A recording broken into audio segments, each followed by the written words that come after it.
2025ஆம் ஆண்டுல இதுவரைக்கும் தங்கம் விலை கிட்டத்தட்ட 4000ம், ஒரு பவுனுக்கு 33,000ம் உயர்ந்திருக்கு. சர்வதேச சந்தையில ஒரு அவுன்ஸ் தங்கம் $4000 தாண்டி வர்த்தகமாகி வருது. இந்த விலை உயர்வுக்கு என்ன காரணம்? விலை உயர்வு எப்போது வரை தொடரும்? அப்படின்ற கேள்வி நம்ம நிறைய பேருக்குமே இருக்கு. இத பத்தி பொருளாதார நிபுணர்கள் என்ன சொல்றாங்கன்னு பார்க்கலாம். 2022ஆம் ஆண்டிலிருந்து அமெரிக்க டாலரோட மதிப்பு பலமுறை வீழ்ச்சி அடைந்து வருது. அமெரிக்க பெடரல் ரிசர்வ் வங்கி பலமுறை வட்டி விகிதத்தை உயர்த்தியும் பார்த்தது. ஆனா டாலர் மதிப்பு உயரவே இல்லை. இந்த நிலையில தான் அமெரிக்க அதிபரானார் ட்ரம்ப். இது சந்தைக்கும் டாலருக்கும் எந்த மாற்றத்தையும் கொண்டு வரல. இன்னொரு பக்கம் பார்த்தோம் அப்படின்னா அமெரிக்க மக்களோட நுகர்வுமே பாதிக்க ஆரம்பிச்சது.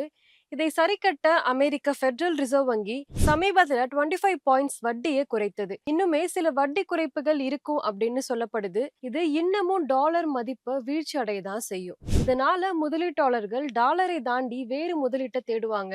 இங்கேதான் தங்கத்தோட முக்கியத்துவம் அதிகரிக்குது. முதலீட்டாளர்கள் தங்களது முதலீடுகளை தங்கத்து பக்கம் திருப்புறாங்க. உலக நாடுகளோட மத்திய வங்கிகளும் தங்கத்தை வாங்கி குவித்து வருது.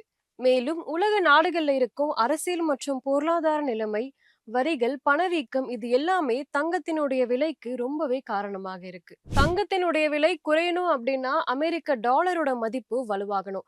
அப்படி இல்லாம இதே நிலைமை இன்னுமே நீடித்தா 5 ஆண்டுல இருந்து 10 ஆண்டுகள்ல 1 கிராம் தங்கம் 85,000லிருந்து 1 லட்சம் வரைக்கும் போகிறதுக்கு வாய்ப்பு இருக்கு அப்படின்னு பொருளாதார நிபுணர்கள் கருத்து தெரிவிக்கிறாங்க.